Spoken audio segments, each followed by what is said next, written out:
1518 সাল ফ্রান্সের বর্তমান স্ট্রাসবুর্গ শহরে এক নারী ফ্রাউ ট্রোফেয়া হঠাৎ রাস্তায় নাচতে শুরু করলেন। কেউ ভাবল তিনি পাগল, কেউ বলল তার ওপর অভিশাপ নেমেছে, কিন্তু আসল ভয় তখনও শুরুই হয়নি। প্রথম দিন মানুষ শুধু তাকিয়েছিল, দ্বিতীয় দিন তারা ফিসফিস করল, তৃতীয় দিন কিছু লোক অকারণেই তার সঙ্গে নাচতে শুরু করল, যেন শহরের বাতাসে অদৃশ্য কোনো ডাক ভেসে বেড়াচ্ছে।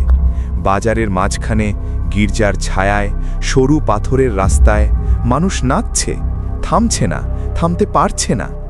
যাদের চোখে ঘুম ছিল তাদের চোখে এখন আতঙ্ক, যাদের মুখে হাসি ছিল সেখানে এখন কাঁপুনি। শহরের লোক বুঝল এটা উৎসব নয়, এটা এমন এক ভয় যা শরীরের ভেতর ঢুকে যায়।